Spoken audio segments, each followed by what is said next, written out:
বিহু কৰি নামটো কি আছিলে অনন্যা ফুকন লখিমপুৰৰ অনন্যা ফুকন আচলতে তেওঁ এতিয়া কি ক'ম আৰু তেওঁ বিবাহ পাশত আবদ্ধ হ'ল ঘৰৰ অমতত আৰু সেই কাৰণেই তেওঁৰ মুকুটটো তেওঁ যেতিয়া বিয়া হৈ গুচি গ'ল গন্ধৰ্ব বিবাহে কৰিছে বুলি শুনিছোঁ আমি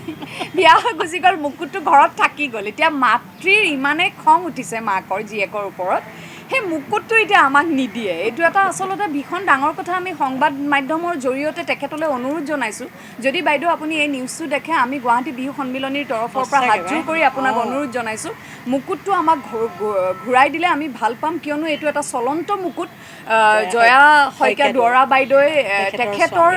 প্ৰয়াত স্বামীৰ সোঁৱৰণত বসন্ত কুমাৰ দুৱৰাৰ সোঁৱৰণত আচলতে মুকুটটো দিছিলে আৱেগ জড়িত হৈ আছে আপোনালোকৰ ব্যক্তিগত কিবা এটা সমস্যাৰ বাবে এনে এক বৃহৎ যি অনুষ্ঠান এই অনুষ্ঠানৰ আমাৰ জাতীয় এক অনুষ্ঠান বুলি ক'ব লাগিব এই অনুষ্ঠানত সেইখিনি বিঘিনি আপুনি নানি আমাক সহায় সহযোগিতা কৰিব বুলি আশা থাকিলে আৰু নহ'লে এতিয়া এনেকুৱাও হৈছে যে বিহু কৰি ফুকন অনন্যা ফুকনে এতিয়া উপায়বিহীন হৈ মাতৃয়ে যিহেতু নিদিওঁ বুলি কৈছে মুকুটটোৰ লগত তেওঁৰ ছোৱালী বিয়া হোৱাৰ কোনো সম্পৰ্ক নাই নিদিওঁ বুলি কোৱাত এতিয়া তেওঁৱে সেই মূল্যটো দি পেলাই আকৌ এটা মুকুট নিৰ্মাণ কৰাৰ ব্যৱস্থা ল'ব বুলি কৈছে কিন্তু মোৰ অনুৰোধ যে চলন্ত যিটো মুকুট সদায় চলন্ত